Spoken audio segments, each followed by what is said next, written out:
അവിടെ എന്താ പറയാ തായ്വേരുള്ള ഒരു മണ്ഡലം, അവിടെയാണിതാ വി കുഞ്ഞികൃഷ്ണൻ എന്ന CPM-നെതിരെ നിന്ന സ്ഥാനാർത്ഥി, കോൺഗ്രസിന്റെ സപ്പോർട്ടോട് കൂടുന്ന സ്ഥാനാർത്ഥി വലിയ തരത്തിൽ വിജയിച്ചിരിക്കുന്നു.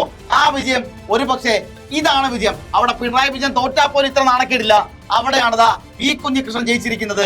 അത് പാർട്ടിക്കേറ്റ ഏറ്റവും വലിയ തകർച്ചയുടെ പാഠമാണ്. 7487 വോട്ടുകൾക്കാണ് വി കുഞ്ഞികൃഷ്ണൻ ജയിച്ചിരിക്കുന്നത്. അവിടുത്തെ ജനങ്ങൾ പാർട്ടി എത്ര തള്ളി പറഞ്ഞാലും അവിടുത്തെ ജനങ്ങൾ ഓരോരുത്തരും വി കുഞ്ഞികൃഷ്ണനൊപ്പം തന്നെ ഉണ്ട് എന്നുള്ളതാണ് ചരിത്രപരമായ കാര്യം. പയ്യന്നൂരിൽ 7487 വോട്ടുകൾക്കാണ് വി കുഞ്ഞികൃഷ്ണൻ ജയിച്ചിരിക്കുന്നത്. അദ്ദേഹത്തിന്റെ വിജയം ഔദ്യോഗികമായി പ്രഖ്യാപിച്ചിരിക്കുകയാണ്. പയ്യന്നൂരിൽ വിജയം പ്രഖ്യാപിച്ചിരിക്കുന്നു. 7847 വോട്ടുകൾക്ക് പയ്യന്നൂരിൽ PM മധുസൂദനൻ തോറ്റിരിക്കുന്നു. തോറ്റ് തുന്നമ്പാടി. പയ്യന്നൂരിലെ പാർട്ടി കോട്ടയും തകർന്നടിഞ്ഞു. ഇനി കോട്ടയെന്നൊന്നും പറയരുത് കേട്ടോ. ഇനി കോട്ടയം എന്ന് പറഞ്ഞാൽ ഇടതുപക്ഷത്തിന് നാണക്കേടാണ്. ഇനി കോട്ടകുത്തളങ്ങളൊക്കെ തീർന്ന് അതൊക്കെ പണ്ടേ കളഞ്ഞു. അപമാനിച്ചു കഴിഞ്ഞെങ്കിൽ പൊക്കൂടെ. ഇനി പറയരുത് കോട്ടയായിരുന്ന 100 കേട്ടോ. വീണ്ടും UDF 100 ഇതൊക്കെ ഒന്ന് പയ്യന്നൂർ, അതായത് ഏതോ ഒരു സീറ്റ് LDF 38. UDF-ന്റെ ലീഡ് നില വീണ്ടും കുറഞ്ഞിരിക്കുകയാണ്. ഒരു മണ്ഡലം കൂടി കുറഞ്ഞ 100-ലേക്ക് എത്തിയിരിക്കുന്നു. 100 മണ്ഡലങ്ങളിൽ അപ്പോഴും 100-ൽ തന്നെ നിൽക്കുന്നുണ്ട്. മാറ്റമില്ലാതെ 100 തന്നെയാണ്, സെഞ്ചുറി തന്നെയാണ്. സതീശൻ പറഞ്ഞ ആ വാക്ക് 100 സീറ്റുകൾ എന്ന് പറഞ്ഞത് വെറുതെ ആയില്ല. 100 സീറ്റുകളിൽ ഇപ്പോഴും UDF അവരുടെ വ്യക്തമായ ലീഡ് നിലനിർത്തുകയാണ്. അതേ സമയം തന്നെ 38 സീറ്റുകളിലാണ് LDF ലീഡ് ചെയ്യുന്നത്. 2 ഇടത്ത് NDA ഇപ്പോഴും അവരുടെ ലീഡ് നിലനിർത്തുന്നു. 100, 38, 2. 100 UDF, 38 LDF, 2 NDA. ഈ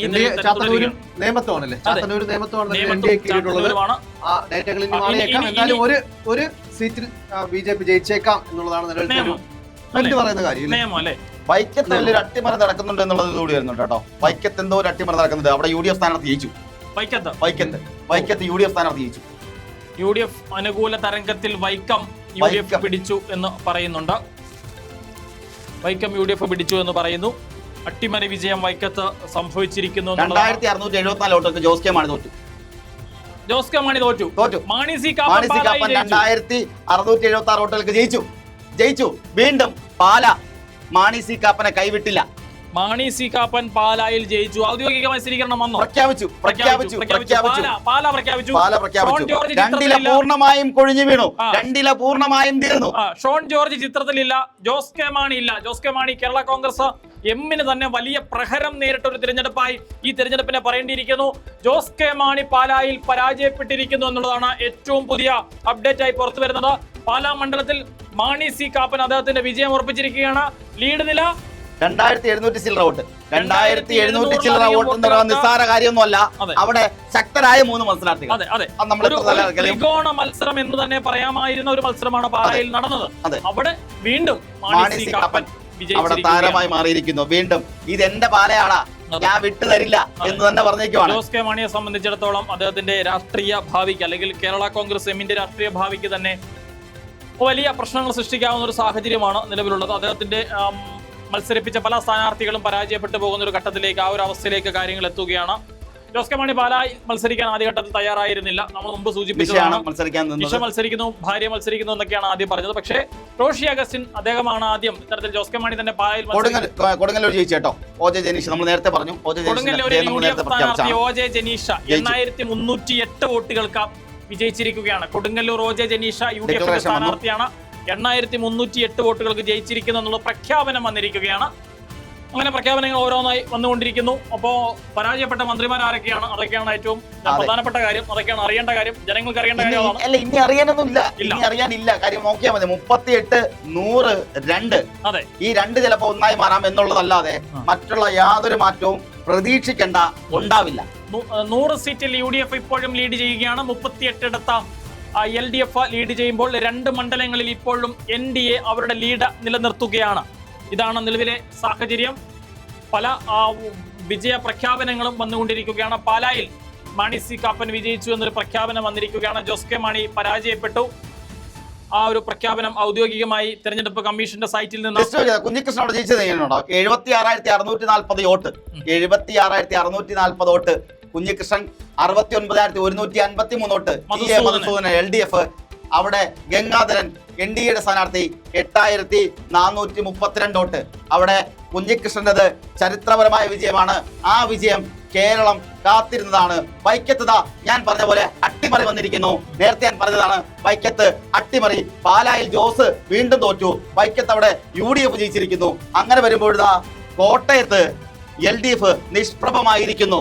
ഇനി LDF ഇല്ല അവിടെ. കോട്ടയത്തിന് LDFന് വീട്ടിലിരിക്കാം. അതായത് ഇക്കൊല്ലം CPM വീട്ടിലിരിക്കട്ടെ എന്ന് പറയാനുള്ള സാഹചര്യം ഉണ്ടായിരിക്കുന്നു. അതെ അതെ, പാലായിൽ ജോസ് കെ മാണി വീണ്ടും തോറ്റിരിക്കുന്നു. എടുത്തു പറയേണ്ട പരാജയങ്ങളിൽ ഒന്നാണ് ജോസ് കെ മാണിയുടെ പരാജയം. വലിയ രീതിയിൽ വിജയിക്കുമെന്നൊരു പ്രതീക്ഷ ജോസ് കെ മാണി അവസാന ഘട്ടം വരെ പങ്കുവച്ചിരുന്നതാണ്. പക്ഷേ ജോസ് കെ മാണി പാലായിൽ പരാജയപ്പെട്ടിരിക്കുകയാണ്. ഭരണവിരുദ്ധ വികാരം വലിയ രീതിയിൽ പാലായിലും അലയടിച്ചു എന്ന് പറയേണ്ടിയിരിക്കുന്നു. നേതൃത്വം തിരുത്തിയില്ലെങ്കിലേ ജനങ്ങൾ തിരുത്തുന്ന യാഥാർത്ഥ്യമായിരിക്കാം. നേതൃത്വത്തെ ജനങ്ങൾ തിരുത്തിയിരിക്കാൻ ഇനിയെങ്കിലും ആ തിരുത്തലുകൊണ്ട് പാഠം പഠിച്ചില്ല എന്നുണ്ടെങ്കിൽ അത് CPM-നേക്കുന്ന ഏറ്റവും വലിയ കനത്ത പ്രഹരങ്ങളൊന്നായിരിക്കും എന്നുകൂടി മനസ്സിലാക്കണം. ഇനിയെങ്കിലും CPM മനസ്സിലാക്കണം, ദാർഷ്യമോ അല്ലെങ്കിൽ കുറെ മാസ് ഡയലോഗുകൾ തിരികെ കയറ്റി ഉണ്ടാക്കുന്ന റീൽസോ അല്ല ജനങ്ങൾ കാണുന്നത്. ജനങ്ങൾ കൃത്യമായി കാണുന്നുണ്ട്, ജനങ്ങൾ കൃത്യമായി മനസ്സിലാക്കുന്നുണ്ട്. ആ മനസ്സിലാക്കുന്നതാണ് ഇപ്പോഴത്തെ നിങ്ങൾ കണ്ടുകൊണ്ടിരിക്കുന്ന 100ന്റെ നിറവിൽ നിൽക്കുന്ന UDF-ന്റെ കരുത്തുറ്റ ഉജ്ജ്വലമായ വിജയം. ഒരു കാര്യം കൂടി പറയാനുള്ളത്, സേഫ് സോണിൽ നിൽക്കുന്ന 2 മന്ത്രിമാർ നമ്മൾ നോക്കുകയാണെങ്കിൽ, ഒന്ന് സജി ചെറിയാനാണ് ചെങ്ങന്നൂർ നിയോജക മണ്ഡലത്തിലെ LDF കൽപ്പറ്റയിൽ ടി സിദ്ദിഖ് ജയിച്ചു. 45,031. ടി സിദ്ദിഖ് കൽപ്പറ്റ മണ്ഡലത്തിൽ വിജയിച്ചിരിക്കുകയാണ്. കാര്യം കൂടി പറയണ്ടേ, വയനാട് നമ്മുടെ വീടിന്റെ ഉദ്ഘാടന സമയത്ത് ടി സിദ്ദിഖിനെ മനഃപൂർവ്വമായി പോയി കൂകുന്ന സാഹചര്യം ഉണ്ടായിരുന്നു. അവിടുത്തെ ജനങ്ങൾ വന്നിട്ട് ടി സിദ്ദിഖിന്റെ മാധ്യമം മുന്നിൽ വന്നിട്ട് പറഞ്ഞിട്ട് ടി സിദ്ദിഖ് കൂവല് കേൾക്കേണ്ട ആളല്ല, ഞങ്ങളുടെ MLA ആണ്, ഞങ്ങൾക്ക് വേണ്ടി നിന്നൊരാളാണ്. അത് വീണ്ടും തെളിയിച്ചിരിക്കുകയാണ്. അവിടെ ടി സിദ്ദിഖ് വിജയിച്ചിരിക്കുകയാണ്. കൽപ്പറ്റ ടി സിദ്ദിഖ് 45,031 വോട്ടുകൾക്ക് വിജയം ഉറപ്പിച്ചിരിക്കുന്നു. വിജയം ഔദ്യോഗികമായി പ്രഖ്യാപിച്ചിരിക്കുകയാണ്. ടി സിദ്ദിഖ് കൽപ്പറ്റയിൽ വിജയിച്ചിരിക്കുകയാണ്. UDF-ന്റെ സ്ഥാനാർത്ഥിയാണ് ടി സിദ്ദിഖ്. അദ്ദേഹം അവിടെ വിജയിച്ചിരിക്കുന്നു. ഔദ്യോഗികമായി ആ വിജയം പ്രഖ്യാപിച്ചിരിക്കുകയാണ്. പീരിമേട് ഒക്കെ നോക്കുകയാണെങ്കിൽ സിറിയക് തോമസ്, പീരിമേട് UDF-ന്റെ സ്ഥാനാർത്ഥി സിറിയക് തോമസ് വിജയിച്ചിരിക്കുന്നു എന്നുള്ളതാണ് ഇപ്പോൾ ഏറ്റവും ഒടുവിൽ പുറത്തു വരുന്ന റിപ്പോർട്ടുകൾ. കാഞ്ഞങ്ങാട് ഗോവിന്ദൻ പള്ളിക്കാപ്പിൽ, അതായത് CPI-യുടെ സ്ഥാനാർത്ഥിയാണ്, മുന്നിലാണ്. പീരിമേട് സിറിയക് തോമസ് വിജയിച്ചിട്ടുണ്ട്. തീർന്നില്ല. വർക്കലെ വി ജോയി 2392 വോട്ടുകൾക്ക് മുന്നിലാണ്. വി ജോയി ആയിരുന്നു നമ്മുടെ പാർട്ടി സെക്രട്ടറി, ജില്ലാ സെക്രട്ടറി ആയിരുന്നത്. ആ ജില്ലാ സെക്രട്ടറിയാണ് മത്സരിക്കുന്നത്. അതായത് തിരുവനന്തപുരത്തിലെ ജില്ലാ സെക്രട്ടറി ആയിരുന്നത്. പിന്നീടാണ് A റഹീമിന് കൊടുത്തത്. പാലായിൽ ജോസ് കെ മാണി തോറ്റു എന്നുള്ളത് നമ്മൾ വീണ്ടും ഒന്നുകൂടി ആവർത്തിച്ച് പറയുകയാണ്. അതിനൊപ്പം തന്നെ പറയേണ്ട പ്രധാനപ്പെട്ട കാര്യം അപ്പനും മോനും തോറ്റു എന്നുള്ളതാണ്. അതെ അതെ, നമ്മുടെ PC ജോർജ് പ്രഖ്യാപിച്ചിട്ടില്ല എങ്കിൽ പോലും പരാജയപ്പെട്ടു എന്ന് പറയേണ്ടിയിരിക്കുന്നു. ഒപ്പം ഷോൺ ജോർജ്, പാലായിൽ ഷോൺ ജോർജും പരാജയപ്പെട്ടിരിക്കുന്നു. അപ്പനും മോനും ഞങ്ങൾ ഒരുമിച്ച് സഭയിൽ ഉണ്ടാകുമെന്ന പല ആവർത്തി അച്ഛനും, അതായത് PC ജോർജും രണ്ടുപേരും പലതവണ മാധ്യമങ്ങളോട് പറഞ്ഞതാണ്. അപ്പനും മകനും ഇത്തവണ ഒരുമിച്ച് സഭയിൽ ഉണ്ടാകുമെന്ന് ആവർത്തിച്ച് പലതവണ PC ജോർജ് മകനും പറഞ്ഞതാണ്. പക്ഷേ എങ്കിൽ രണ്ടുപേരും സഭയിൽ ഇല്ലാത്തൊരവസ്ഥയിലേക്ക് പോകുന്നു. ഇനി സഭയിൽ പോകണമെന്നുണ്ടെങ്കിൽ പാസ് എടുത്ത് സന്ദർശകരായി കയറേണ്ട ഒരു അവസ്ഥയാണ് PC ജോർജിനും മകൻ ഷോൺ ജോർജിനും. അത്രേ പറ്റത്തുള്ളൂ. ഒരക്ഷരം മിണ്ടാൻ പറ്റില്ല, പഞ്ചപുച്ഛം അടക്കി അവിടെ ഇരിക്കണം. അതേ പറ്റത്തുള്ളൂ. അവിടെ വലിയ തരത്തിൽ 101 വീണ്ടും UDF വീണ്ടും 101 2 37. LDF 37 സീറ്റിൽ മാത്രമാണ് ലീഡ് ചെയ്യുന്നത്.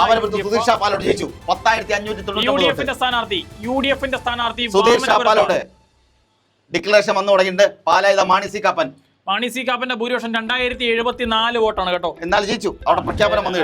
കൊച്ചിയിൽ Shiyas 6927 vote. Thiruvambady CK Kasim 5087 vote. അതായത് എല്ലാവരും മികച്ച രീതിയിലുള്ള മുന്നേറ്റം കാഴ്ചവെക്കുന്നു, മികച്ച രീതിയിലുള്ള വിജയം കാഴ്ചവെക്കുന്നു. UDF വലിയ തരത്തിലുള്ള മുന്നേറ്റം ഉണ്ടാക്കുന്നു. VD സതീശന്റെ ആ ഒരു ചാണക്യതന്ത്രം ഫലിച്ചിരിക്കുന്നു എന്ന് കൂടി പറയേണ്ടിയിരിക്കുന്നു. ഇപ്പോഴത്തെ ഇതാണ് VD സതീശൻ പറഞ്ഞ വിസ്മയം. യഥാർത്ഥ വിസ്മയം ഇതാണ് കണ്ടിരിക്കുന്നത്. ഇനിയെങ്കിലും കേരളമേ പറയണം, LDF-നോടും CPM-നോടും പറയണം, ഈ പറഞ്ഞിരിക്കുന്നതാണ് വിസ്മയമെന്ന്. ഇതിനകത്ത് മന്ത്രമില്ല, മായമില്ല, ഒന്നുമില്ല. ജനങ്ങൾ തീരുമാനിച്ചു, ജനങ്ങൾ തെരഞ്ഞെടുത്ത ജനപ്രതിനിധികളായി UDF-ന്റെ സാധ്യതകൾ ഇനി നിയമസഭയിൽ ഉണ്ടാകും. അതെ അതെ, പുതിയൊരു മന്ത്രിസഭ ഉണ്ടാകാൻ പോകുന്നു, പുതിയ സർക്കാർ ഉണ്ടാകാൻ പോകുന്നു, പുതിയ മുഖ്യമന്ത്രിയും മന്ത്രിമാരും ഉണ്ടാവാൻ പോവുകയാണ്. 10 വർഷത്തെ ഇടവേളയ്ക്ക് ശേഷം വീണ്ടും ഒരു UDF സർക്കാർ കേരളത്തിൽ അധികാരത്തിലെത്താൻ പോവുകയാണ്. എന്തൊക്കെ സംഭവിക്കും, എന്തായിരിക്കും, എങ്ങനെയായിരിക്കും UDF സർക്കാരിന്റെ ഒരു പ്രവർത്തനങ്ങൾ എന്നുള്ളതാണ് ഇനി കേരളക്കര ആകാംക്ഷയോടുകൂടി കാത്തിരിക്കുന്നത്. കഴിഞ്ഞ 10 വർഷം വെറുത്തുപോയി എന്നാണ് UDF-ന്റെ നേതാക്കൾ പറയുന്നത്. ജനങ്ങൾ 10 വർഷം വെറുത്തുപോയി എന്ന തിരുവഞ്ചൂർ രാധാകൃഷ്ണൻ അല്പസമയത്തിന് മുമ്പ് പറയുകയുണ്ടായി. എന്താണെങ്കിലും ഇനി വരുന്ന 5 വർഷം എങ്ങനെയാകും ആ ജനങ്ങളെ എങ്ങനെയാകും വരുന്ന 5 വർഷം ആ ജനങ്ങളെ UDF ട്രീറ്റ് ചെയ്യുക എന്നുള്ളതാണ് ഇനി ഏവരും കാത്തിരിക്കുന്നത്. വലിയ പ്രതീക്ഷയോട് കൂടിയാണ് ജനങ്ങളുള്ളത്. എന്താണെങ്കിലും ജനങ്ങളുടെ ആ പ്രതീക്ഷ അത് UDF നശിപ്പിക്കരുത് എന്ന് മാത്രമാണ് പറയാനുള്ളത്. നമുക്കൊരു ബ്രേക്ക് കൊടുത്താലോ? ബ്രേക്ക് വേണ്ട, നമുക്ക് സ്പോൺസേഴ്സിന്റെ പേരെന്ന് പറയാം. എന്താണെങ്കിലും ജനഹിതം 2026 പവേർഡ് ബൈ മെഡ്ലൈൻ അക്കാഡമി, എൻഗ്ലക്സാരൻ classes for nurses and Achayans Gold. ഈ 2 സ്ഥാപനങ്ങളാണ് ഇന്നത്തെ ജനഹിതം 2026 പ്രേക്ഷകർക്ക് വേണ്ടി സമർപ്പിച്ചിരിക്കുന്നത്. മെഡ്ലൈൻ അക്കാഡമി, എൻഗ്ലക്സാരൻ classes for nurses and Achayans Gold, ഈ 2 സ്ഥാപനങ്ങൾ ചേർന്നാണ് ജനഹിതം 2026 പ്രേക്ഷകർക്ക് വേണ്ടി സമർപ്പിച്ചിരിക്കുന്നത്. അപ്പോൾ ഒരിക്കൽ കൂടി ഒരു റൗണ്ട് കൂടെ കഴിഞ്ഞ ബ്രേക്കിലേക്ക് പോകും. ഇനിയിപ്പോ നമുക്ക് എന്തായാലും ഇപ്പൊ ഈ ആഘോഷത്തിന്റെ വേള ആണല്ലോ, അതുകൂടി നമുക്കൊന്ന് ആഘോഷങ്ങൾ. അതെ, ഒരു പ്രധാനപ്പെട്ട കാര്യം കൂടിയുണ്ട്. 101, 37, 2 നമ്മുടെ ഈ ഇരിക്കുന്ന മണ്ഡലത്ത് CP ജോൺ, UDF-ന്റെ സ്ഥാനത്ത് CP ജോൺ മുന്നിലാണ്. നമ്മുടെ ഫോക്കസ് ആസ്ഥാന മന്ദിരമുള്ള തിരുവനന്തപുരം പേട്ട മണ്ഡലം കോർപ്പറേറ്റ് സ്റ്റുഡിയോ ഇരിക്കുന്ന മണ്ഡലത്തിലെ തിരുവനന്തപുരം സെൻട്രൽ മണ്ഡലത്തിൽ CP ജോൺ മുന്നിലാണ്. കുഞ്ഞികൃഷ്ണന്റെ വിജയം വലിയ തരത്തിൽ ആഘോഷിക്കപ്പെടേണ്ട കാര്യമാണ്. അറിയാലോ അല്ലേ അതെന്തുകൊണ്ടാണ് അത് ആഘോഷിക്കപ്പെടുന്നതും? അതുകൊണ്ടാണ്. കാരണം അത്രത്തോളം വലിയ രാഷ്ട്രീയ സാഹചര്യം ഉണ്ടായിരുന്ന, രാഷ്ട്രീയ ആരോപണങ്ങൾ നിന്നിരുന്ന, ഒരു പക്ഷേ വലിയ തരത്തിൽ ഭീഷണികൾ ഉണ്ടായിരുന്ന, വലിയ തരത്തിൽ അത്തരത്തിലൊരു വലിയ പ്രതിഷേധങ്ങളും വലിയ തരത്തിലുള്ള വിഷയങ്ങൾ ഉണ്ടായിരുന്ന ഒരു മണ്ഡലം ഇപ്പോഴിതാ കുഞ്ഞികൃഷ്ണൻ ജയിച്ചിരിക്കുന്നു എന്ന് പറയുമ്പോൾ അത് നിസ്സാര കാര്യമായി തള്ളിക്കളയേണ്ടതല്ല. അവിടെ കുഞ്ഞികൃഷ്ണന്റെ വിജയം എന്ന് പറയുന്നത് CPM-ന്റെ ചെകിട്ടത്തേറ്റ കനത്ത അടിയാണെന്ന് തന്നെ ഈ സമയത്തെങ്കിലും പറഞ്ഞില്ലെങ്കിൽ ഈ സമയത്ത് ഒരു കാര്യം പറയാനുള്ളത്, സമൂഹ മാധ്യമങ്ങളിൽ ഇപ്പോൾ CPM അണികൾ പോലും നേതൃത്വത്തെ തിരുത്തുന്ന കാഴ്ചയാണ് കാണാൻ സാധിക്കുന്നത്. പാർട്ടിക്കെതിരെ അല്ലെങ്കിൽ പ്രസ്ഥാനത്തിനെതിരെ അണികൾ പോസ്റ്റ് ഇടുന്ന, അല്ലെങ്കിൽ നേതൃത്വത്തെ വിമർശിച്ചുകൊണ്ട് ഇടതുപക്ഷ അനുകൂലികൾ അല്ലെങ്കിൽ ഇടതുപക്ഷ പ്രവർത്തകർ പോസ്റ്റ് ഇടുന്ന ഒരു കാഴ്ചയാണ് നിലവിൽ സമൂഹ മാധ്യമങ്ങളിൽ കാണാൻ സാധിക്കുന്നത്. അത് സാധാരണഗതിയിൽ CPM-നെ സംബന്ധിച്ച് അത്തരത്തിലൊരു കാഴ്ച കാണാൻ സാധിക്കാത്തൊരു കാഴ്ചയാണ്. അതാണ് നിലവിൽ ഇവിടെ സംഭവിച്ചുകൊണ്ടിരിക്കുന്നത്. പാർട്ടിയെ വിമർശിച്ചുകൊണ്ട് പാർട്ടി പ്രവർത്തകർ തന്നെ രംഗത്തെത്തുന്നു. പബ്ലിക്കായി തന്നെ സമൂഹ മാധ്യമ അക്കൗണ്ടുകളിലൊക്കെ അവർ പോസ്റ്റുകൾ പാർട്ടിക്കെതിരെ അല്ലെങ്കിൽ പാർട്ടി നേതൃത്വത്തിനെതിരെ, സർക്കാരിന്റെ നടപടികൾക്കെതിരെ പോസ്റ്റ് ഇടുന്ന ഒരു കാഴ്ച കൂടിയാണ് നിലവിൽ കാണാൻ സാധിക്കുന്നത്. നിലവിലെ സ്റ്റാറ്റസ് ഒന്നുകൂടി പരിശോധിക്കുകയാണെങ്കിൽ, സംസ്ഥാനത്തിന്റെ ആകമാന കണക്ക് പരിശോധിക്കുകയാണെങ്കിൽ UDF 101 സീറ്റിൽ ലീഡ് ചെയ്യുമ്പോൾ 37 ഇടത്ത് മാത്രമാണ് LDF ലീഡ് ചെയ്യുന്നത്. 2 മണ്ഡലങ്ങളിൽ ഇപ്പോഴും NDA അവരുടെ ലീഡ് അതേ രീതിയിൽ തന്നെ നിലനിർത്തുകയും ചെയ്യുന്നുണ്ട്. അപ്പൊ എന്താണെങ്കിലും താമര വിരിയും എന്നുള്ളത് ഏതാണ്ട് 90% അല്ലെങ്കിൽ 95% ഉറപ്പായി എന്ന് തന്നെ പറയേണ്ടിയിരിക്കുന്നു. എത്ര സീറ്റുകൾ NDA നേടും എന്ന് മാത്രമാണ്, 2 സീറ്റ് കിട്ടുമോ അതോ 1 സീറ്റിലേക്ക് ചുരുങ്ങുമോ എന്ന് മാത്രമാണ് അറിയാനുള്ളത്. എന്താണെങ്കിലും ഒരു 95% ഒരു സീറ്റിലെങ്കിലും NDA വിജയിക്കാനുള്ള സാധ്യതയുണ്ട്, താമര വിരിയാനുള്ള സാധ്യത ഉണ്ട് എന്നുള്ളത് ഈ സാഹചര്യത്തിൽ പറയേണ്ടതുണ്ട്. എന്തായാലും കേരളം UDF-നൊപ്പം തന്നെയാണ്. കേരളം UDF-ന് അനുകൂലമായ ജനവിധി എഴുതിയിരിക്കുന്നു. 101 ഇടങ്ങളിൽ UDF ലീഡ് ചെയ്യുന്നുണ്ട്. എന്തായാലും 95 സീറ്റിലധികം ഉറപ്പായി 100% ഉറപ്പിച്ച് UDF നേടാൻ കഴിയുമെന്ന് നമുക്ക് ഈ സാഹചര്യത്തിൽ പറയാല്ലേ? അതെ, 95 അല്ല, നമ്മളിപ്പോ നോക്കുകയാണെങ്കിൽ 100, 101, 102, 103 വീണ്ടും താഴേക്ക് പോയാൽ 100ലേക്ക് വരുന്നു, അല്ല 99ലേക്ക് പോകുന്നു, വീണ്ടും തിരികെ കയറുന്ന ഒരു അവസ്ഥയാണ് കാണാൻ സാധിക്കുന്നത്. വലിയൊരു പിന്മാറ്റം അല്ലെങ്കിൽ പിന്നിലേക്ക് പോക്കിനി ഉണ്ടാകില്ല. VD സതീശൻ പറഞ്ഞ കാര്യങ്ങൾ അക്ഷരം പ്രതി ശരിയാകുന്ന ഒരു അവസ്ഥയിലേക്ക് കാര്യങ്ങൾ പോവുകയാണ്. എന്നാലും പാർട്ടി കോട്ടകളായിരുന്ന പയ്യന്നൂരിലും തളിപ്പറമ്പിലും അടക്കം കണ്ണൂരിലെ പല പഞ്ചായത്തുകളിലും പല മണ്ഡലങ്ങളിലും വലിയ തിരിച്ചടിയാണ് പാർട്ടിക്ക് ഏറ്റത്.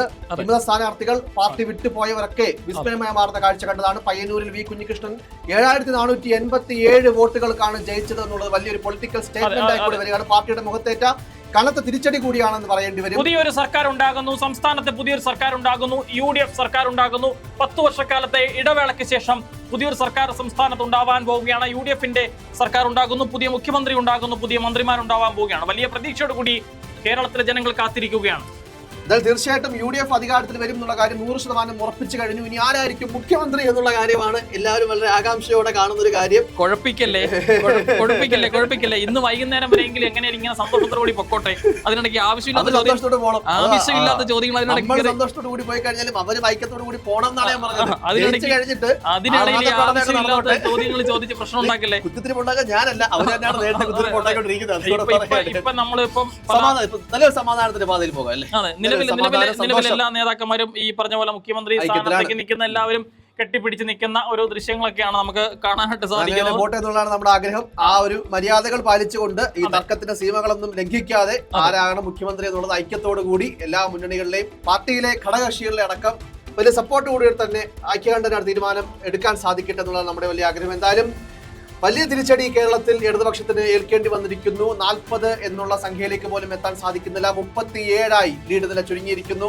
UDF സെഞ്ചുറിയും കഴിഞ്ഞ് 101 ഇടങ്ങളിൽ വ്യക്തമായ ഭൂരിപക്ഷം നേടി ആ തേരോട്ടം തുടരുകയാണ്. ഇനി വരാനുള്ളത് ഔദ്യോഗിക പ്രഖ്യാപനം മാത്രമാണ്. NDA 2 ഇടങ്ങളിൽ ആദ്യഘട്ടങ്ങളിൽ 5 എന്നുള്ള രീതിയിലേക്കൊക്കെ ലീഡ് നില ഉയർത്താൻ സാധിച്ചെങ്കിലും ഇപ്പോൾ നിലവിൽ നിയമം കഴിഞ്ഞ ചാത്തന്നൂർ തന്നെയാണെന്ന് തോന്നുന്നില്ലേ? 2 മണ്ഡലങ്ങളിലാണ് NDA ലീഡ് ചെയ്യുന്നത്. അതിൽ ഒരു മണ്ഡലമെങ്കിലും പിടിക്കും എന്നുള്ളത് ഉറപ്പാണ്.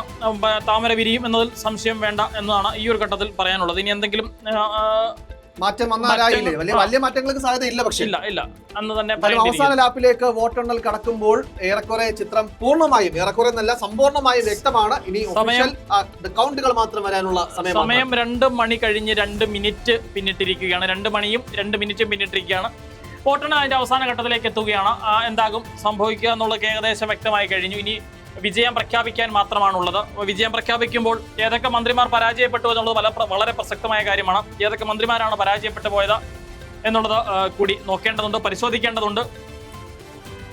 എന്തായാലും നേമത്ത് അടക്കം ശിവൻകുട്ടി അടക്കം മന്ത്രിയായിരുന്ന ശിവൻകുട്ടി അടക്കം പിന്നിലാണ്. ഒട്ടുമിക്ക എല്ലാ നേതാക്കളും, LDFന്റെ എല്ലാ നേതാക്കളും മന്ത്രിമാരും MLA-മാരും അടക്കം കനത്ത പരാജയം ഏറ്റുവാങ്ങേണ്ട സ്ഥിതി കേരളത്തിൽ ഉണ്ടാകുന്നു എന്നുള്ളത് വലിയ നാണക്കേട് തന്നെയാണ് LDFനെ സംബന്ധിച്ചിടത്തോളം. മാത്രമല്ല പിണറായി വിജയന്റെ സ്വന്തം തട്ടകത്തിൽ ധർമ്മടത്ത് അദ്ദേഹം 6 റൗണ്ട് വോട്ടെണ്ണി തീർന്ന് 7ാം റൗണ്ടിലേക്ക് വോട്ടെണ്ണൽ കടക്കുമ്പോൾ മാത്രമാണ് ലീഡ് നില ഉയർത്താൻ സാധിച്ചത് 2000-ന് പുറത്ത് എന്നുള്ളത് വലിയ ഒരു തിരിച്ചടി എന്നതിനപ്പുറം വലിയൊരു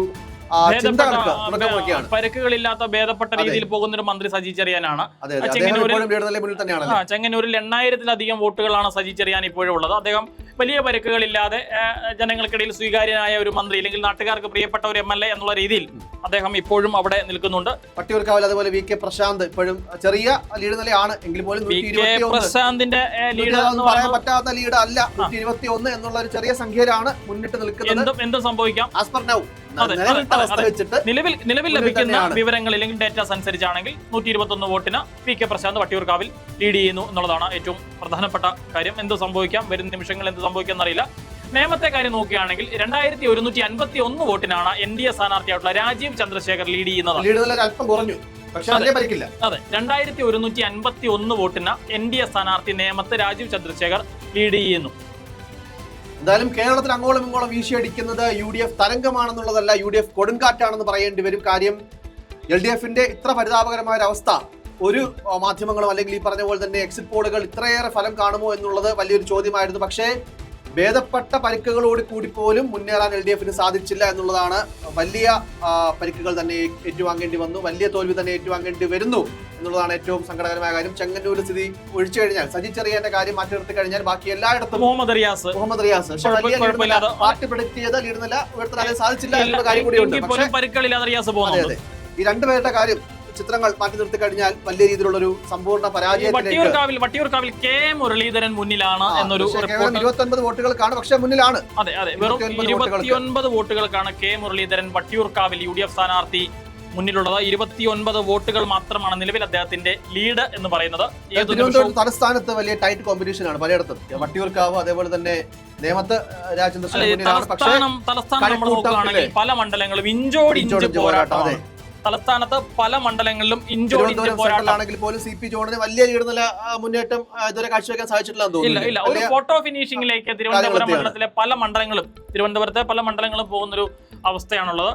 അബിൻ വർക്കിക്ക് തിരിഞ്ഞു നോക്കേണ്ട കാര്യമില്ല. 12,000-ന് പുറത്ത് ലീഡുകളുമായി കൃത്യമായിട്ട് തന്നെ വീണ ജോർജ് പരാജയം ഉറപ്പിച്ചു കഴിഞ്ഞു. വീണ ജോർജ് പരാജയപ്പെട്ട് കഴിഞ്ഞു എന്ന് തന്നെ ഔദ്യോഗികമായി പ്രഖ്യാപിച്ചിട്ടില്ലെങ്കിൽ നമുക്ക് പറയാൻ സാധിക്കും. 18,000-ലധികം വോട്ടുകൾ അബിൻ വർക്കി നിലവിൽ ലീഡ് ആ ചെയ്യുകയാണ്. സമയം നമുക്ക് പരിശോധിക്കുകയാണെങ്കിൽ ഒരു ഘട്ടത്തിൽ പോലും വീണ ജോർജ് മുന്നിലാണ് എന്നുള്ളൊരു രീതിയിലേക്ക് കാര്യങ്ങൾ ഇല്ല. വോട്ടെണ്ണൽ ആരംഭിച്ച 8 മണി മുതൽ ഒരു സമയത്ത് പോലും ആറന്മുളയിലെ LDF സ്ഥാനാർത്ഥിയായിട്ടുള്ള അല്ലെങ്കിൽ കേരളത്തിന്റെ ആരോഗ്യമന്ത്രിയായിരുന്ന വീണ ജോർജ് ഒരു ഘട്ടത്തിൽ പോലും ചെറിയ രീതിയിൽ പോലും ലീഡ് നില ഉയർത്തുന്ന ഒരു സാഹചര്യം എവിടെയും പ്രധാന കാര്യമുണ്ട്. NDA വീണ്ടും ലീഡ് നില കുറച്ച് ഒന്നായിരിക്കുന്നത്. അത് എവിടെയാണ് എന്നുള്ളത്, അത് നിയമമാണോ അതോ ചാത്തന്നൂര് വീണ്ടും താഴെ പോയോ എന്നുള്ളത് കാണേണ്ടതാണ്. പക്ഷേ 2 എന്നുള്ള ആ നമ്പറിൽ നിന്നും വീണ്ടും 1ലേക്ക് മാറിയിരിക്കുന്നു NDAയുടെ അവസ്ഥ എന്നുള്ളതാണ് കാര്യം. അപ്പൊ എടുത്തു പറയേണ്ട മറ്റൊരു കാര്യം കൂടിയുണ്ട്. UDF 101 എന്നുള്ളതിൽ നിന്നും ഒരു സീറ്റ് കൂടി ഉയർത്തി 102 സീറ്റിലേക്ക് UDF എത്തിയിരിക്കുകയാണ്. UDF 102, NDA 1, 37, LDF. ഇതാണ് നിലവിലെ സ്റ്റാറ്റസ്. ഇതാണ് UDF ഗിയർ മുന്നോട്ടിട്ട് ഒരു സംഖ്യ കൂടി പിടിച്ചപ്പോൾ NDA ഗിയർ താത്തു 1ലായി. 102, 37. ഇതാണ് അവസ്ഥ. UDF 102, 37, LDF 1, NDA. എവിടെയാണ് ആ ചിത്രം ആദ്യം അറിഞ്ഞത് എന്നുള്ളത് കൂടി ഒന്ന് അറിയേണ്ടതുണ്ട്. ചാത്തന്നൂരായിരിക്കാം എന്ന് വിചാരിക്കുന്നു. കാര്യം ചാത്തന്നൂർ അത്ര വലിയ ഭൂരിപക്ഷത്തിൽ നിൽക്കുകയായിരുന്നില്ല. പക്ഷേ രാജേന്ദ്ര ചന്ദ്രശേഖർ 2000-ലധികം വോട്ടുകളുടെ ലീഡ് എന്നുള്ളതാണ്. കൊല്ലത്ത് ബിന്ദു കൃഷ്ണ വിജയിച്ചു. ബിന്ദു കൃഷ്ണ 16,830 വോട്ടുകൾക്ക് കൊല്ലം മണ്ഡലത്തിൽ ബിന്ദു കൃഷ്ണ UDFന്റെ സ്ഥാനാർത്ഥി വിജയിച്ചു എന്നൊരു ഔദ്യോഗിക പ്രഖ്യാപനം. വലിയ പരിക്കുകളില്ലാത്ത ഈ പറഞ്ഞ നല്ല രീതിയിലുള്ള ഒരു ലീഡ്. ഒരു മിനിറ്റ്. ഇരിങ്ങാലക്കുട ആർ ബിന്ദു, മന്ത്രി ആർ ബിന്ദു പരാജയപ്പെട്ടു അല്ലേ? മന്ത്രി ആർ ബിന്ദു, ഉന്നത വിദ്യാഭ്യാസ മന്ത്രിയാണ്. ആർ ബിന്ദു പരാജയപ്പെട്ടിരിക്കുകയാണ്. മന്ത്രിമാരെല്ലാം 8 നിലയിൽ പൊട്ടുന്നതിന്റെ ചിത്രങ്ങൾ ഇരിങ്ങാലക്കുടയിൽ മന്ത്രി പരാജയപ്പെട്ടിരിക്കുന്നു. ആർ ബിന്ദു ഉന്നത വിദ്യാഭ്യാസ മന്ത്രി തന്നെ പരാജയപ്പെട്ടിരിക്കുകയാണ്. ഇനി ഇതിന്റെ പിന്നാലെ മന്ത്രിമാരുടെ ഒരു നിര തന്നെ വരുന്നുണ്ട്. ഒരു കൂട്ടം മന്ത്രിമാരുടെ പരാജയപ്പെടുന്ന മന്ത്രിമാരുടെ തോൽവിയുടെ പ്രോഗ്രസ് കാർഡ് കാണാനുണ്ട്. അതെ. പരാജയപ്പെടുന്ന മന്ത്രിമാരുടെ ഒരു നിര തന്നെ ഇതിന് പിന്നാലെ വരുന്നുണ്ട്. അത് ആർ ബിന്ദുവാണ് തുടങ്ങിയെന്ന് തോന്നുന്നല്ലേ? അതെ. ആർ ബിന്ദു ഔദ്യോഗിക പ്രഖ്യാപനം എനിക്ക് തോന്നുന്നു ആദ്യമായിട്ട് വന്നത് ആർ ബിന്ദു ആണെന്ന് തോന്നുന്നു. നിലവിലുള്ള മന്ത്രിമല്ലേ ബാദുഷ അങ്ങനെയാണോ? ആർ ബിന്ദു ഓടി വന്നതാണ്. കുടിക്കാൻ പോയതാണ്. അവിടെ നിൽക്കുമ്പോഴാണ് ആർ ബിന്ദു തോറ്റത്. വെള്ളം കൂടി മതിയെന്ന്. ഇനി തോറ്റത് പറഞ്ഞിട്ടുള്ള വെള്ളം കുടിക്കാൻ മതി. എന്തായാലും ആർ ബിന്ദു തോറ്റ് എന്തുകൊണ്ടെന്നാ തോന്നുന്നേ? ഇല്ല, അതാ ചോദിക്കുന്നത്. അതായത് ആർ ബിന്ദു തോൽക്കുമെന്നുള്ളത് ആദ്യമേ ഉള്ള ലിസ്റ്റിലുള്ള പേരുകളായിരുന്നു. അതായത് VD സതീശന്റെ ലിസ്റ്റുകളിൽ, മന്ത്രിമാരുടെ ലിസ്റ്റുകളിൽ തോക്കുമെന്നുള്ള ലിസ്റ്റുകളിൽ പ്രധാനപ്പെട്ട പേരായിരുന്നു വീണ ജോർജ്, ആർ ബിന്ദു, ചിഞ്ചുറാണി, അങ്ങനെ തുടങ്ങിയുള്ള പല പേരുകൾ. ആ പേരെല്ലാം യാഥാർത്ഥ്യമാവുന്നു. അതാ എടുത്തു പറയേണ്ട കാര്യം. അത് യാഥാർത്ഥ്യമാകുന്നുണ്ടെങ്കിൽ അവിടെ VD സതീശൻ ഫാക്ടർ ഉണ്ടായി എന്ന് തന്നെയാണ് പറയേണ്ടത്. അത് തന്നെ കൃത്യമായി നടന്നിരിക്കുന്നത്. വൈക്കത്ത് UDF സ്ഥാനാർത്ഥി K ജിനിമോൻ 1360 വോട്ടുകൾക്ക് വിജയിച്ചു. വൈക്കം മണ്ഡലത്തിൽ UDFന്റെ സ്ഥാനാർത്ഥി വിജയിച്ചിരിക്കുകയാണ്. UDF സ്ഥാനാർത്ഥി വൈക്കത്ത് വിജയിച്ചിരിക്കുന്നു. അട്ടിമറി വിജയം വൈക്കത്തുണ്ടായിരിക്കുകയാണ്. അട്ടിമറി നിസ്സാരമായി പറഞ്ഞാൽ പോരാ, ചെങ്കോട്ട പൊളിച്ചുകൊണ്ട് 1400 വോട്ടിനാണെങ്കിൽ പോലും ചെങ്കോട്ട പൊളിഞ്ഞിരിക്കുന്നു. രണ്ടിൽ നിന്ന് NDA വീണ്ടും താഴേക്ക് പോയിരിക്കുന്നു. ഒന്നായിരിക്കുന്നു. ചാത്തന്നൂരിൽ ആ വിജയ പ്രതീക്ഷ ഏകദേശം പറയേണ്ടി വരും. ചാത്തന്നൂരിൽ നിന്ന് വീണ്ടും ആ ലീഡ് നില മാറിയിരിക്കുകയാണ്. NDA സ്ഥാനാർത്ഥി പിന്നിൽ പോയിരിക്കുന്നു. നിലവിൽ മാത്രമാണ് ഈ ഒരു ശുഭപ്രതീക്ഷയായിട്ട് തിരുവനന്തപുരം ജില്ലയിലെ മണ്ഡലങ്ങളാണ്. തിരുവനന്തപുരം ജില്ലയിലെ മണ്ഡലങ്ങളിൽ, എല്ലാ മണ്ഡലങ്ങളിലും ഇഞ്ചോടിഞ്ച് പോരാട്ടം. ഫിനിഷിംഗിലേക്കാണ് പല മണ്ഡലങ്ങളും. കഴക്കൂട്ടം ഉൾപ്പെടെയുള്ള എപ്പോഴും നമ്മൾ നേരത്തെ പറയാം, നമ്മൾ കഴിഞ്ഞ 3 പതിറ്റാണ്ടുകളായി തിരുവനന്തപുരം ജില്ലയിൽ കൂടുതൽ സീറ്റ് ആര് പിടിക്കുന്നു അവര് കേരളം ഭരിക്കും എന്നുള്ളതാണ് ചരിത്രം. ആ ചരിത്രം ഇത്തവണ ആവർത്തിക്കുന്നോട് നോക്കാം. ഇനിയിപ്പോ ചരിത്രം നോക്കേണ്ട കാര്യമില്ല. എന്നിരുന്നാൽ പോലും തിരുവനന്തപുരം ആരാണ് കൂടുതൽ പിടിക്കുന്നതെന്ന് അറിയണമല്ലോ. ഇനി ചരിത്രം ടൈറ്റ് കോമ്പറ്റീഷൻ ആണ്. ജോണും ലീഡ് 2000 മുകളിൽ ഉയർത്തിയിട്ടുണ്ടെങ്കിലും ലീഡ് നല്ല മാറി മറിയുന്നുണ്ട്. നമ്മുടെ പയ്യൻ എന്തായി? നമ്മുടെ പയ്യൻ ചിത്രത്തിലില്ല. നമ്മുടെ പയ്യനെ കാണാനില്ല. നമ്മുടെ പയ്യൻ പോയി. കരമന സുധീറും അതേപോലെ തന്നെ NDAയുടെ മറ്റൊരു സുധീറും ഇല്ലേ? കരമന സുധീർ കരമനി എടുത്തു പറയണം. അവിടത്തുള്ള മാറ്റങ്ങൾ വലിയ മാറ്റമാണ്. ഞാൻ ഇവിടെ നോക്കുന്ന ഇപ്പോഴ് രാജീവ് ചന്ദ്രശേഖർ നിയമത്തെ ലീഡ് എന്ന് പറയുന്നത് 2151 സൈറ്റിൽ കാണിക്കുന്നത് 2151. അവിടുത്തെ വോട്ട് എന്ന് പറയുന്നത് 32,884 വോട്ട്. രാജീവ് ചന്ദ്രശേഖർ 30,733 വോട്ട്. വീണ്ടും രണ്ടാമത് കാണിക്കുന്നുണ്ട്. രണ്ടായിട്ട് വീണ്ടും ലീഡ് നില ഉയർത്തി എന്ന് കാണിക്കുന്നുണ്ട്. വോട്ട് എന്ന് പറയുന്നത് നമ്മുടെ ഫേസ്ബുക്ക് ലൈവിൽ വന്നൊരു കമന്റ് വായിക്കുകയാണ്. ജോസ്ന മെറിൻ എന്ന് പറയുന്ന ഒരു വ്യക്തിയാണ് കമന്റ് ഇട്ടിരിക്കുന്നത്. ഇനിയാണ് അടിയും തല്ലും മണ്ടത്തരവും കാണാൻ പോകുന്നത്. തീർച്ചയായിട്ടും സർക്കാർ അധികാരത്തിലേക്ക് വരികയാണ്. ഇനിയാണ് അടിയും തല്ലും മണ്ടത്തരവും കാണാൻ പോകുന്നു എന്നുള്ളതാണ് ഒരു പ്രേക്ഷക കമന്റ് ചെയ്തിരിക്കുന്നത്. സത്യസന്ധകാരാണ്. അത് തർക്കമൊന്നുമില്ല. ഞാനിപ്പോഴും പറയുന്നത് അടിക്കണം, അടിച്ചാലേ ശരിയാവത്തുള്ളൂ. അവരടിച്ച് തന്നെ മുന്നോട്ട് പോകണം. അപ്പോൾ ഒരിക്കൽ കൂടി ലീഡ് നില പരിശോധിക്കുകയാണെങ്കിൽ UDF 102 മണ്ഡലങ്ങളിൽ ലീഡ് ചെയ്യുമ്പോൾ 36 LDF ലീഡ് ചെയ്യുന്നത്. 2 മണ്ഡലങ്ങളിൽ NDA ലീഡ് ചെയ്യുകയാണ്. NDAയുടെ ലീഡ് 1 മണ്ഡലമായി കുറഞ്ഞിരുന്നു. വീണ്ടും ആ 1 മണ്ഡലം കൂടി NDA തിരിച്ചു പിടിച്ചിരിക്കുന്നു. 2 മണ്ഡലങ്ങളിൽ NDA ഇപ്പോഴും ലീഡ് നിലനിർത്തുകയാണ്. നമ്മൾ പറയുമ്പോൾ UDF എന്ന് പറയുമ്പോഴത്തേക്ക് മൊത്തത്തിലായിപ്പോ നമുക്ക് ഓരോന്നും കൂടി പറയാം. ഇന്ത്യൻ നാഷണൽ കോൺഗ്രസ് 62 സീറ്റാണ്, 62 അടുത്താണ് ലീഡ് ചെയ്യുന്നത്. ഇത് കൂടാതെ ഇന്ത്യൻ യൂണിയൻ മുസ്ലിം ലീഗ് 22 സീറ്റിലാണ് ലീഡ് ചെയ്യുന്നത്. കേരള കോൺഗ്രസ് 7 സ്ഥലത്ത്, RSP 3 സ്ഥലത്ത്, അങ്ങനെ ഏതാണ്ട് 102 സീറ്റാണ് UDF ലീഡ് ചെയ്യുന്നത്. ഒപ്പം തന്നെ CPM LDF എന്ന് പറയുമ്പോൾ 28 അടുത്താണ് CPM ലീഡ് ചെയ്യുന്നത്, 8 അടുത്താണ് CPI ലീഡ് ചെയ്യുന്നത്. ആലോചിക്കണം, ആ 8 മികച്ചത് തന്നെയാണ്. എന്നാൽ ആ 28 എന്ന് പറയുന്നത് നിസ്സാരമൊന്നുമല്ല, വളരെ മോശമാണ്. വെറും 28 സ്ഥലത്ത് മാത്രമായി CPM മറ്റേതെങ്കിലും പാർട്ടികളുണ്ടോ LDF സീറ്റ് ലീഡ് ചെയ്യുന്ന? ഇല്ല. CPIയും CPM ഇല്ല. രണ്ടിലേക്ക് തീർന്നു, 2 പിടിച്ച് കട്ടൻ ചായട്ട് കുടിച്ചു. പോയി. ഉണ്ടായിരുന്ന സീറ്റുകൾ കൂടി നഷ്ടപ്പെടുന്ന ഒരു സാഹചര്യം, ചങ്ങനാശ്ശേരിയും കാഞ്ഞിരപ്പള്ളിയും അടക്കം നഷ്ടപ്പെടുന്ന ഒരു സാഹചര്യം ഉണ്ടായിരിക്കുന്നു. കേരള കോൺഗ്രസ് എമ്മിന് കനത്ത തിരിച്ചടിയാണ് ഈ തിരഞ്ഞെടുപ്പിൽ ജനം നൽകിയിരിക്കുന്നത് എന്ന് പറയേണ്ടിയിരിക്കുന്നു. ജോസ് കെ മാണി പാർട്ടി ചെയർമാൻ അടക്കം തോറ്റുപോകുന്ന സാഹചര്യം. പാലായിൽ ജോസ് കെ മാണി പരാജയപ്പെട്ടു. തൊട്ടു പിന്നാലെ തന്നെ കാഞ്ഞിരപ്പള്ളിയും ചങ്ങനാശ്ശേരിയും ഒക്കെ പരാജയപ്പെടുന്നൊരവസ്ഥയിലാണ് ഉള്ളത്. കേരള കോൺഗ്രസിനെ സംബന്ധിച്ചിടത്തോളം വലിയ നിർണായകമായ ഒരു തെരഞ്ഞെടുപ്പാണ്, നിർണായകമായ പരാജയമാണ് സംഭവിച്ചിരിക്കുന്നത്. കേരളത്തിൽ അങ്ങോളം ഇങ്ങോളം UDF തരംഗം തന്നെയാണ്. കേരളം UDF ഭരിക്കുമെന്ന് 101% ഉറപ്പിച്ച് പറയാൻ പറ്റുന്ന സാഹചര്യം തന്നെയാണ്. ഇനി ഔദ്യോഗിക പ്രഖ്യാപനം മാത്രമാണ് മുൻപിലുള്ളത്. LDF 36 ഇടങ്ങളിലായി കേരളത്തിൽ ചുരുങ്ങുന്നു എന്നുള്ളതാണ് ഏറ്റവും. 102 ഉറപ്പിക്കാമോ? ഏതാണ്ട് 102 കുറെ സമയം നിൽക്കുന്നു. അതിൽ മാറ്റം വരാൻ ഇനി സാധ്യതയുണ്ടെന്ന് എനിക്ക് തോന്നുന്നില്ല. വലിയ വ്യത്യാസങ്ങളൊന്നും വരില്ല. വന്നാൽ 1-2 സീറ്റ് താഴേക്ക് പോകാൻ വന്നാൽ എനിക്ക് തോന്നുന്നത് ബാക്കിയുള്ള ഈ NDAയുടെ 2 സീറ്റിൽ അഥവാ കയറിയാൽ അത് LDF കയറാനാണ് സാധ്യത. 100 ഉറപ്പിക്കാമോ? 100 മേലെ 100+. 100 ഒന്നും കൂട്ടിക്കോ, അതിനകത്ത് യാതൊരു മാറ്റം വരാനില്ല. പക്ഷെ അപ്പോഴും ഞാൻ നോക്കുന്നത് നിയമത്ത് എന്ത് സംഭവിക്കും എന്നുള്ളതാണ്. ഞാനല്ല, രാഷ്ട്രീയ കേരളം മൊത്തം ഉറ്റു നോക്കുന്നത് നിയമത്ത് എന്തായിരിക്കും സംഭവിക്കുക എന്നുള്ളത് തന്നെയാണ്. LDFിലെ മന്ത്രിമാരുടെ നിര കൂട്ടത്തോടെ തോൽവി ഏറ്റുവാങ്ങി എന്നുള്ളതാണ് അവരെ സംബന്ധിച്ചിടത്തോളം ഏറ്റവും കഷ്ടകരമായിട്ടുള്ള. മന്ത്രിസഭയിലുണ്ടായിരുന്ന 3/4 ആൾക്കാർ അട്ടപടലം തോറ്റു. മന്ത്രിസഭയിലുണ്ടായിരുന്ന 3/4 ആൾക്കാർ തോറ്റു. സജി ചെറിയാനും KN ബാലഗോപാലും മാത്രമാണ് നിലവിൽ മുമ്പിൽ. 3 പേര് KN ബാലഗോപാലിന്റെ കാര്യം ഇപ്പോഴും പറയാറായിട്ടില്ല. ആ സമയത്ത് പറയുമ്പോൾ നമുക്ക് ജോസ് കെ മാണിയുടെ കാര്യം കൂടി പറയാം. കേരള കോൺഗ്രസ് മത്സരിച്ചത് 12 സീറ്റിലാണ്. 12 സീറ്റും തോറ്റു. മത്സരിച്ച 12 സീറ്റ് ഫലപ്രഖ്യാപനം വന്നിട്ടില്ല എങ്കിൽ പോലും തോറ്റു. അതിനകത്ത് ഒരു മാറ്റമില്ല, തോറ്റു. ആലോചിക്കണം, 12 സീറ്റിൽ മത്സരിച്ചു. ആ 12 സീറ്റും തോൽക്കുക എന്ന് പറയുമ്പോൾ രാഷ്ട്രീയമായി വലിയ കനത്തൊരു തിരിച്ചടി തന്നെയാണ് ആ പാർട്ടിയെ സംബന്ധിച്ച്. ഒരു മിനിറ്റ്, ചങ്ങനാശ്ശേരി മണ്ഡലത്തിൽ വീണ്ടും ജോസ് കെ മാണിക്കാണ് തിരിച്ചടി. ജോസ് കെ മാണിയുടെ സീറ്റായിരുന്നു, അതായത് ജോബ് മൈക്കിൾ ആണ്. കേരള കോൺഗ്രസ് എമ്മിന്റെ ജോബ് മൈക്കിൾ ആയിരുന്നു ചങ്ങനാശ്ശേരിയിലെ MLA. ഇപ്പോൾ അദ്ദേഹം പരാജയപ്പെട്ടിരിക്കുന്നു. അവിടെ UDFന്റെ സ്ഥാനാർത്ഥി ജോബ് മൈക്കിൾ ചങ്ങനാശ്ശേരിയിൽ ജോബ് മൈക്കിൾ പോട്ടെ, ബിനു ജോബ് ചങ്ങനാശ്ശേരിയിൽ വിജയിച്ചിരിക്കുന്നു. ചങ്ങനാശ്ശേരിയും നഷ്ടപ്പെട്ടു. ചങ്ങനാശ്ശേരിയും കേരള കോൺഗ്രസ് സെബാസ്റ്റ്യൻ 4982 വോട്ടുകൾ. അതിന് മാറ്റമില്ല കേട്ടോ, അതിന് മാറ്റമില്ല. നമ്മുടെ PC ജോർജിന്റെ സിംഗത്തിന്റെ സ്വന്തം മണ്ഡലം പാല മാണി സി കാപ്പൻ വീണ്ടും വിജയിച്ചു. നെയ്യാറ്റിൻകരയിൽ ശക്തൻ ജയിച്ചു. എന്റെ നാട്ടില് ശക്തൻ ജയിച്ചു. അതായത് ശക്തന്റെ പോസ്റ്റ് വന്നിട്ടുണ്ട്. നിങ്ങളാണ് എന്റെ ശക്തി. നെയ്യാറ്റിൻകരയുടെ മകനായി എന്നെ സ്വീകരിച്ച ഏവർക്കും ഹൃദയപൂർവ്വം നന്ദി അറിയിക്കുന്നു. ഇനി എന്നും നിങ്ങളോടൊപ്പം നിങ്ങൾക്ക് വേണ്ടി ഞാൻ ഉണ്ടാകും. ശക്തി തെളിയിച്ചു. അവിടെ ആൻസലൻ സിറ്റിംഗ് MLA തോറ്റിരിക്കുന്നു. ഇനി നോക്കാനൊന്നുമില്ല. സിറ്റിംഗ് MLA തോറ്റു എന്ന് പറയുമ്പോ അഭിനന്ദനങ്ങൾ ശക്തന്, വലിയ തരത്തിൽ അഭിനന്ദനങ്ങൾ അറിയിക്കുന്നു. എന്റെ സ്വന്തം മണ്ഡലം. തലസ്ഥാനത്ത് ടൈറ്റ് കോമ്പറ്റീഷൻ ആണ്. നേമത്തും വട്ടിയൂർക്കാവും. ഞാൻ അണ്ണ എന്ന് വിളിക്കുന്ന MLA ആണ് തോറ്റത്. തോറ്റിരിക്കുന്നത്. അത്രത്തോളം ബന്ധമുള്ള ശക്തൻ മോശമൊന്നുമല്ല, അതുകൂടി പറയട്ടെ. ശക്തൻ മോശമൊന്നുമല്ല, ശക്തൻ മികച്ച സ്ഥാനാർത്ഥിയാണ്.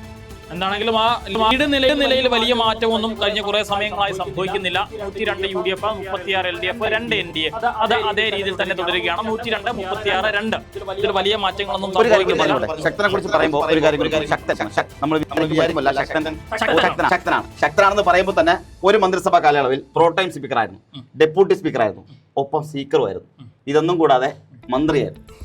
മന്ത്രിയാവുന്നത് നേമത്ത് വെച്ചിട്ടാണ്, നേമത്ത് മത്സരിക്കാൻ മന്ത്രിയാവുന്നത്. അങ്ങനെ അത്രത്തോളം ഉണ്ട്. ഇതൊന്നും കൂടാതെ തിരുവനന്തപുരത്തെ DCCയുടെ പ്രസിഡന്റാണ്. ഇപ്പോഴത്തെ നിയുക്ത MLA ആണ്. ഒരു പക്ഷെ മന്ത്രിയാകാം, ചിലപ്പോൾ സ്പീക്കറാകാം, ആര് വേണോ ആകാം. ജോസ് കെ മാണിയുടെ പ്രതികരണം വരുന്നുണ്ട്. പാർട്ടിയുടെ തോൽവി പഠിക്കുമെന്നാണ് അദ്ദേഹത്തിന്റെ പ്രതികരണം. ജോസ് കെ മാണി പറഞ്ഞിരിക്കുന്നതാണ് പാർട്ടിയുടെ തോൽവി പഠിക്കും. വരാൻ സാധിച്ചാൽ മതിയായിരുന്നു. എല്ലാ സീറ്റുകളിലും തോറ്റു. എല്ലാ സീറ്റുകളിലും തോറ്റു കഴിഞ്ഞപ്പോൾ പാർട്ടിയുടെ തോൽവി പഠിക്കും, തിരുത്തുമെന്ന് ജോസ് കെ മാണി അദ്ദേഹത്തിന്റെ പ്രതികരണം നടത്തിയിരിക്കുകയാണ്. മാധ്യമങ്ങളോട് അദ്ദേഹം നിലവിൽ പ്രതികരിക്കുന്നു എന്നുള്ളതാണ് മനസ്സിലാക്കുന്നത്. പാലക്കാട് രമേശ് പിഷാരടി ഏറെക്കുറെ വിജയം ഉറപ്പിച്ചെന്ന് പറയാൻ പറ്റുന്നില്ലേ? പാലക്കാട് ഞാൻ എപ്പോഴും പറയുന്നത് പോലെ, എപ്പോഴും സംസാരിക്കുന്നത് പോലെ, ആദ്യമേ പറയുന്നത് പോലെ പാലക്കാട് ശോഭയ്ക്കില്ല. ഇല്ല, തോറ്റു. ശോഭയുടെ ശോഭ പാലക്കാട് കെടും. അല്ല, എല്ലായിടത്തും കെട്ടു, പലയിടത്തും കെട്ടു. അതെ, ഇത്തവണയും കെട്ടു. പക്ഷെ ഇത്തവണ അവർക്ക് വലിയ പ്രതീക്ഷ ഉണ്ട്. UDF പ്രതീക്ഷ ഉള്ളതുപോലെ തന്നെ NDAക്ക്, BJPക്ക്, ശോഭാ സുരേന്ദ്രന് വലിയ പ്രതീക്ഷയുണ്ട്. വിജയം ഏതാണ്ട് കടക്കൽ കൊണ്ടുവന്ന് കലവടച്ചു എന്നുള്ളതാണ്. പഠിക്കൽ കലവടച്ചു. അങ്ങനെയാണെങ്കിൽ അങ്ങനെ. പക്ഷെ ചാത്തനൊരു PB ഗോപകുമാർ 3334 വോട്ടിന് മുന്നിലാണ്. BJPയുടെ സ്ഥാനാർത്ഥിയാണ്. അതെങ്ങനെ സാധിക്കുന്നുള്ളത്, അത് എങ്ങനെ വരുന്നത് എനിക്ക് മനസ്സിലാവുന്നില്ല. നേമോ ചാത്തന്നൂരുമാണ് ഇപ്പോൾ മുന്നിലുള്ളത്. അത് യഥാർത്ഥത്തിൽ നമ്മുടെ ഈ BJPയുടെ പോലും ലിസ്റ്റിൽ ഉള്ള ഒരു മണ്ഡലമാണ് എന്ന് തോന്നുന്നില്ല അല്ലേ? അതെ, BJPയുടെ പോലും ലിസ്റ്റില്ല. എന്നാൽ നേമത്ത് വിജയാഘോഷം തുടങ്ങിയിട്ടുണ്ട് കേട്ടോ. നേമത്ത് രാജീവ് ചന്ദ്രശേഖരന്റെ വിജയാഘോഷങ്ങളും നടക്കുന്നുണ്ട് എന്നുള്ളതാണ് പുറത്തു വരുന്ന വിവരങ്ങൾ. പക്ഷെ 2 ഞാൻ ഇപ്പോഴും പ്രതീക്ഷിക്കുന്നില്ല. ഇപ്പോഴും അവസാന നിമിഷവും ഞാൻ പറയുന്നത് 2 ഇല്ല 1 എന്ന് തന്നെയാണ്. താമര വിരിയും, അത് പേരിന് മാത്രം. അതൊന്ന്, അത് രാജീവ് ചന്ദ്രശേഖർ ആകാനാണ് സാധ്യത. അതിന്റെ കാരണം കൂടി പറയാം. അവിടെ ശബരിനാഥിന്റെ വോട്ട് വീണിട്ടുണ്ട്. അതുപോലെ തന്നെ ശിവൻകുട്ടി നല്ല സ്ഥാനാർത്ഥിയാണ്, ഇല്ലെന്നല്ല. പൂക്കി മന്ത്രിയാണ്. ആ പൂക്കി മന്ത്രിയും ഒരു പക്ഷേ തോക്കാൻ സാധ്യതയുണ്ട്. എന്താണെങ്കിലും മന്ത്രിമാർ നിരന്ന് തോൽക്കുന്നൊരവസ്ഥ, പകുതിയിലധികം മന്ത്രിമാരും തോറ്റുപോകുന്നൊരവസ്ഥ, അതാണ് നിലവിൽ ഉണ്ടായിരിക്കുന്നത്. ഒരു കാര്യം കൂടി, ഒരു ഡിക്ലറേഷൻ കൂടി വന്നിട്ടുണ്ട്. പാലക്കാട് പിഷാരടി തൂക്കി. പിഷാരടി പാലക്കാട് വിജയിച്ചിരിക്കുകയാണ്. ഔദ്യോഗികമായ പ്രഖ്യാപനം നടന്നിരിക്കുന്നു. പാലക്കാട് നിയോജക മണ്ഡലത്തിൽ UDFന്റെ സ്ഥാനാർത്ഥി രമേശ് പിഷാരടി അദ്ദേഹം വിജയം ഉറപ്പിച്ചിരിക്കുന്നു. ഔദ്യോഗികമായി വിജയം പ്രഖ്യാപിച്ചിരിക്കുകയാണ്. ഭൂരിപക്ഷത്തെ കുറിച്ച് എന്തെങ്കിലും ഐഡിയ ഉണ്ടോ? ഇല്ല. ധർമ്മജൻ പോൾ കാട്ടി പോസ്റ്റ് ഇട്ടിട്ടുണ്ട്. ഞാൻ കൺഫേം ആയിട്ടേ പറയുന്നുള്ളൂ. ധർമ്മജൻ ആവേശം മൂത്ത് പോസ്റ്റ് ഇട്ടതാണല്ലോ. അല്ല, ജയിച്ചു. അവിടെ മാറ്റമൊന്നുമില്ല. അപ്പൊ എന്താണെങ്കിലും ധർമ്മജൻ പറഞ്ഞ പോലെ തന്നെ പാലക്കാട് രമേശ് പിഷാരടി ജയിച്ചു. ഭൂരിപക്ഷത്തിന്റെ കണക്ക് മാത്രം കൃത്യമായി ലഭിച്ചിട്ടില്ല. അല്പസമയത്തിനകം തന്നെ കണക്ക് നൽകാൻ സാധിക്കുമെന്ന് പ്രതീക്ഷിക്കുകയാണ്. മന്ത്രിനിരയിൽ ചെങ്ങന്നൂരിൽ സജി ചെറിയാനും അതുപോലെ തന്നെ ബേപ്പൂരിൽ മുഹമ്മദ് റിയാസും തുടങ്ങിയിട്ടുണ്ട്. പാലക്കാട് പിഷാരടി തൂക്കിയിട്ടുണ്ട്. ഇനി മാറ്റമില്ല. അതാ റിപ്പോർട്ടർ ചാനൽ അടക്കം എല്ലാവരും വന്നു കഴിഞ്ഞു. അപ്പൊ എന്താണെങ്കിലും പാലക്കാട് വിജയം ഉറപ്പിച്ചു. തിരഞ്ഞെടുപ്പ് കമ്മീഷന്റെ വെബ്സൈറ്റിൽ അത് ലഭ്യമായിരിക്കുകയാണ്. പാലക്കാട് രമേശ് പിഷാരടി വിജയിച്ചിരിക്കുന്നു എന്ന് ഔദ്യോഗികമായി കഴിഞ്ഞില്ല. രമ്യ ഹരിദാസ് ചിറയൻകീഴ് ജയിച്ചു. പാട്ടുംപാടി ജയിച്ചു. രമ്യ ഹരിദാസ് ചിറയൻകീഴ് പാട്ടുംപാടി ജയിച്ചിരിക്കുന്നു. ഇനി അതിനകത്തൊരു മാറ്റമില്ല. ഇനി അതിനകത്തൊരു തിരിച്ചുപോക്കില്ല. ജയിച്ചിരിക്കുന്നു.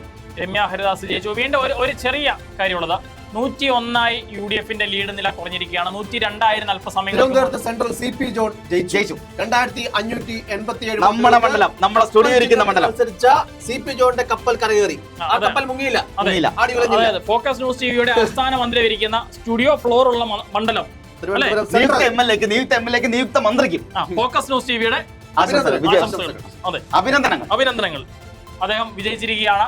അടുത്ത മന്ത്രിയാണ്. പേട്ട ഉൾക്കൊള്ളുന്ന മണ്ഡലമാണ് തിരുവനന്തപുരം സെൻട്രൽ മണ്ഡലം. നമ്മുടെ നിയുക്ത മന്ത്രിക്ക് ആശംസകൾ, അഭിനന്ദനങ്ങൾ. അപ്പൊ ഓരോ സ്ഥലത്തുള്ള വിജയങ്ങൾ വന്നു തുടങ്ങിയിട്ടുണ്ടോ? ഓരോ സ്ഥലത്തെയും വിജയങ്ങൾ വന്നിട്ടുണ്ട്. വലിയ തരത്തിലുള്ള വിജയങ്ങൾ കോൺഗ്രസ് ഉണ്ടാവും. നമ്മൾ നേരത്തെ വീണ്ടും താമര വിരിഞ്ഞു. വീണ്ടും ഒരിക്കൽ കൂടി കേരളത്തിൽ താമര വിരിഞ്ഞിരിക്കുകയാണ്. സ്ഥാനാർത്ഥി ജയിച്ചു. 4002 ജയിച്ചു. BJP താമര വിരിയിച്ചിരിക്കുന്നു.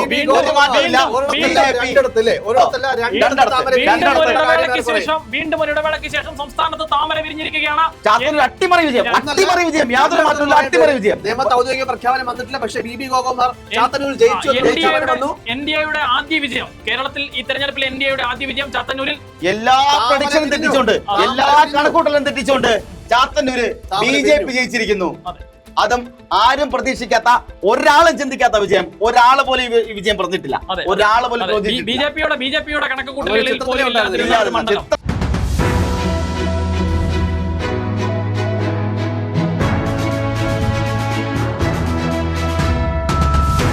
Janahidam 2026 powered by Medline Academy, NCLEX RN classes for nurses and Achayans Gold. സ്വർണം ഉയർന്ന വിലയിൽ വിൽക്കുവാൻ ഏറ്റവും നല്ലത് നമ്മുടെ അച്ചയൻസ് തന്നെ. ബാങ്കിൽ പണയത്തിലിരിക്കുന്ന സ്വർണം എടുത്ത് ഉയർന്ന വിലയിൽ വിൽക്കുവാൻ സഹായിക്കുന്നു. 21 വർഷങ്ങൾ, 45-ൽ പരം ബ്രാഞ്ചുകൾ. അച്ചയൻസ് ഗോൾഡ്, കോട്ടയം, എറണാകുളം, ഇടുക്കി, ആലപ്പുഴ, പത്തനംതിട്ട. നിങ്ങളുടെ സ്വപ്നം USA, Canada, Australia registered nurse ആകാനാണോ? NCLEX RN എക്സാം വിജയിക്കാൻ നിങ്ങൾക്ക് വേണ്ട അറിവുകളും സപ്പോർട്ടും വേൾഡിലെ തന്നെ നമ്പർ 1 ആയ മെഡ്ലൈൻ അക്കാഡമി നിങ്ങൾക്ക് നൽകുന്നു. മിസ്റ്റർ ഐൻസ്റ്റീൻ ഡെന്നിസിന്റെയും മിസസ് ടിൻസി മാത്യുവിന്റെയും പരിചയ സമ്പത്ത് നിങ്ങളെ സഹായിക്കുന്നു. മെഡ്ലൈൻ അക്കാഡമിക്കൊപ്പം നിങ്ങളുടെ നഴ്സിംഗ് കരിയർ ഭദ്രമാക്കാം.